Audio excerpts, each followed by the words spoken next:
Psoriasis में etching को कैसे ठीक करना है, आज हम उस बारे में बात करेंगे।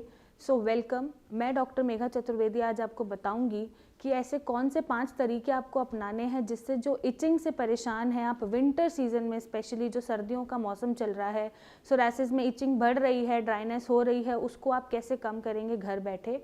और अपने सोरासिस में जो आप पीड़ा पा रहे हैं, ज़्यादा पा रहे हैं, इचिंग से परेशान है, उसको आप कैसे ठीक करेंगे। सबसे पहले इचिंग जो होती है वो LFT डीअरेंज होने की वजह से भी ज़्यादा हो सकती है। तो अगर आपको इचिंग बहुत फील हो रही है, किसी भी मेडिसिन से आराम नहीं आ रहा है, तो एक बार अपना लिवर टेस्ट कराइएगा।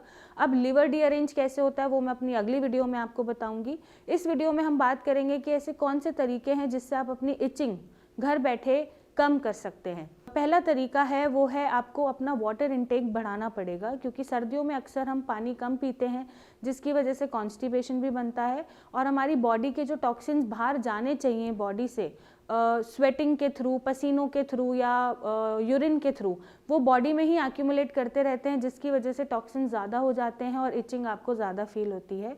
तो जितना हो सके आप गुनगुना पानी पीजिए। अगर आप गुनगुना पानी पी सकते हैं, उसको ल्यूक वार्म वाटर को इनटेक कर सकते हैं, तो आप गर्म पानी ज़रूर पीजिए और पानी ज़्यादा से ज़्यादा पीजिए। जितना पानी आप पिएंगे उतने टॉक्सिन्स आपके बाहर जाएंगे और आपको इचिंग में रिलीफ मिलेगा। सेकेंड चीज़, अगर आपको कॉन्स्टिपेशन बनी रहती है तो आपको कॉन्स्टिपेशन ठीक करने की ज़रूरत है। कब्जी, कॉन्स्टिपेशन से हम समझते हैं कब्जी की लेटरिन का साफ ना होना, आप एक बारी में खुल के नहीं जा पाते हैं, आपको प्रेशर लगाना पड़ता है, या टाइट स्टूल आता है या हार्ड स्टूल आता है और आप बोलते हैं कि नहीं पेट भरा भरा लग रहा है, खाली नहीं हो पा रहा, उससे भी टॉक्सिन्स हमारी बॉडी में घूमते रहते हैं और टॉक्सिन्स घूमने की वजह से जो बाहर जाने चाहिए बॉडी में घूमते रहने की वजह से सोरासिस में एग्रावेशंस आती हैं या सोरासिस बढ़ जाता है या इचिंग बढ़ जाती है। तो जितना, अगर आप कोई ट्रीटमेंट ले रहे हैं तो अपने डॉक्टर को कंसल्ट करें, उन्हें बताएं कि कॉन्स्टिपेशन है, वो कोई ना कोई तरीका ज़रूर बताएंगे कॉन्स्टिपेशन खोलने का। नहीं तो आप गर्म दूध के साथ इसब घोल ले सकते हैं अगर कॉन्स्टिपेशन या कब्जी आपको बनी हुई है, या लूज सिरप ले सकते हैं, या कोई भी लैक्सेटिव खा सकते हैं अगर आपको सीवियर कॉन्स्टिपेशन बनी हुई है, अपने डॉक्टर को कंसल्ट करके।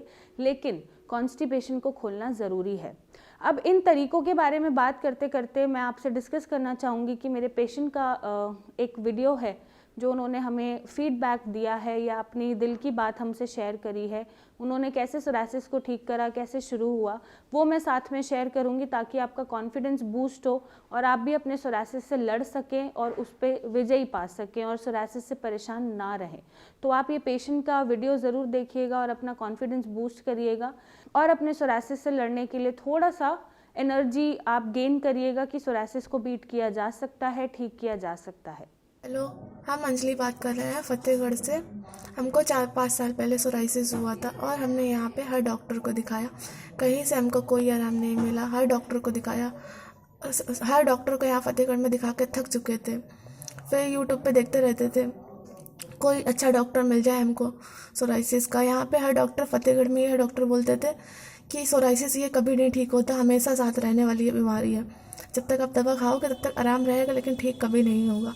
फिर यूट्यूब पे हम रोज़ वीडियो देखते थे कि शायद कोई अच्छा डॉक्टर मिल जाए। फिर हमको मेघा जी का वीडियो दिखाई दिया। मेघा जी का वीडियो देख के हमको बहुत कॉन्फिडेंस आया कि कोई डॉक्टर इतना समझता है सोराइसिस को कि ठीक हो सकता है, 100% की गारंटी है सोराइसिस ठीक हो जाएगा। फिर हमने मेघा जी से संपर्क किया और हमने 1 महीने दवा खाई मेघा जी की, तो हमको काफ़ी आराम मिला। इचिंग वगैरह थी वो बिल्कुल ही ख़त्म हो गई थी और आज हमको 6 से 7 महीने हो गए हैं दवा खाते हुए।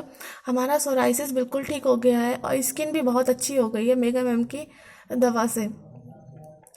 हमको बहुत खुशी है कि हमको मेघा जी जैसे डॉक्टर मिले जिन्होंने मेरी ज़िंदगी बदल दी। नहीं तो हमारे पास कोई ऑप्शन नहीं बचा था सोसाइटी के अलावा कि मेरा सोराइसिस कभी ठीक नहीं होगा। यहाँ पे हर डॉक्टर बोलते थे कि सोराइसिस आपका कभी ठीक नहीं होगा। मेघा जी ने हमारा 6 से 7 महीने में सोराइसिस बिल्कुल ठीक कर दिया है। हम सोराइसिस पेशेंट से यही कहना चाहेंगे, सिर्फ डॉक्टर पर ट्रस्ट रखो। आप प्लीज़ यहाँ पे संपर्क करो, 100% आपका कैसा भी सोराइसिस हो ठीक होगा, 100%। बस डॉक्टर पर ट्रस्ट रखना है और डाइट को फॉलो करना है, जैसे जैसे मैम बताती हैं दवा खाइए। चाहे आपका कैसा भी सोराइसिस हो, 100% आपका सोराइसिस ठीक होगा। डॉक्टर हेल्थ ने मेरी ज़िंदगी बदल दी। Thank you doctor health and mega ji और डॉक्टर स्वाति जी ने मेरा ट्रीटमेंट किया था। Thank you so much. Coming to the video again, अब हम बात करेंगे कि तीसरा कौन सा तरीका है जो आपको टॉक्सिन्स कम करेगा या इचिंग कम करेगा या सोरासिस में राहत जल्दी दिलाएगा। वो है तीसरा तरीका डाइट। डाइट में आपको कुछ चीज़ें रिफॉर्म करनी है, जैसे आपको अल्कोहल का इंटेक कम करना है या ख़त्म करना है। अगर आप अल्कोहल इंटेक कर लेते हैं तो आपको अल्कोहल नहीं लेना है, उसको आप ख़त्म ही कर दीजिए। दूसरी चीज़, आप अपने खाने में जितना हो सके नमक, मिर्ची, गरम मसाले इनका कम सेवन करें।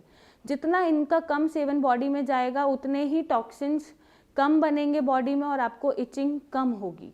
नेक्स्ट, आप ग्रीन वेजिटेबल्स पे फोकस ज़्यादा करें। जैसे इस सीज़न में आपको पालक मिलेगा, मेथी मिलेगी, लेंटिल्स मिलेंगे, तो आप इन चीज़ों पे ज़्यादा फोकस करें। बॉइल्ड वेजिटेबल्स पे ज़्यादा फोकस करें। इससे एक तो वेट लॉस भी होगा, अगर आपका वेट भी ज़्यादा है और सोरासिस भी है तो वेट लॉस भी होगा, आपको इंपॉर्टेंट विटामिन्स और मिनरल्स भी मिलेंगे। साथ ही साथ जो एग्रावेशन आ रही है सोरासिस की वो भी कम हो जाएंगी।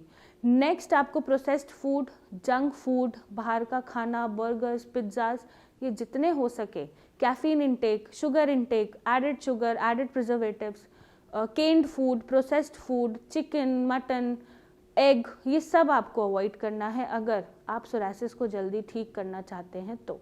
चौथी ऐसी चीज़ जो आपको करनी है अपने टॉक्सिन्स को कम करने के लिए, अपनी इचिंग को कम करने के लिए, वो है प्रॉपर स्लीप। आजकल के लाइफस्टाइल में हम भूल जाते हैं कि हम ढंग से सोते ही नहीं हैं।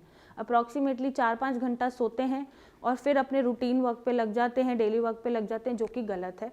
आपको प्रॉपर सोना है, एटलीस्ट 7 to 8 आवर्स की स्लीप होनी ही चाहिए। उससे आपका माइंड भी रिफ्रेश होता है, आपके कैटेकोलामाइंस भी ज़्यादा रिलीज़ नहीं होते बॉडी में, स्ट्रेस हार्मोन कम रिलीज़ होते हैं, माइंड स्टेबल रहता है, बॉडी स्टेबल रहती है। और अगेन, जब स्ट्रेस हार्मोन ज़्यादा रिलीज़ होते हैं बॉडी में या कैटेकोलामाइंस बढ़ते हैं तो आपकी बॉडी फिजिकल एग्जर्शन में जाती है, मेंटल एग्जर्शन में जाती है, स्ट्रेस में कन्वर्ट होती है और सोरासिस को बढ़ा देती है। तो आपको स्ट्रेस ना लेते हुए अपनी स्लीप पे प्रॉपर फोकस करना है और 7 से 8 घंटे की प्रॉपर स्लीप लेनी है, ताकि जो हमारे अंदर के भी ऑर्गन्स हैं वो प्रॉपर मेटाबोलाइज करें, प्रॉपर फंक्शन करें, प्रॉपर डाइजेशन सिस्टम चले, मेटाबॉलिज्म चले और टॉक्सिन्स आपके बॉडी में कम बने। क्योंकि आप अक्सर नोटिस करते होंगे कि कम सोने की वजह से भी पेट खराब रहता है, कम सोने की वजह से आपका पैटर्न खराब होता है, एसिडिटी बनती है, ब्लॉटिंग बनती है, कुछ खाने में अच्छा नहीं लगता, भूख कम लगती है और आपका नेक्स्ट डे जो पूरा होता है वो ख़राब हो जाता है। या जो शेड्यूल होता है, आपको डिजीनेस बनी रहती है, नींद आती रहती है, लो एनर्जी फील करते हैं। तो ये सब मेंटल और फिजिकल स्ट्रेस ना बनाते हुए आप अपनी बॉडी को 7 से 8 घंटे का नींद दीजिए, ताकि सोरासिस जल्दी रिकवर हो।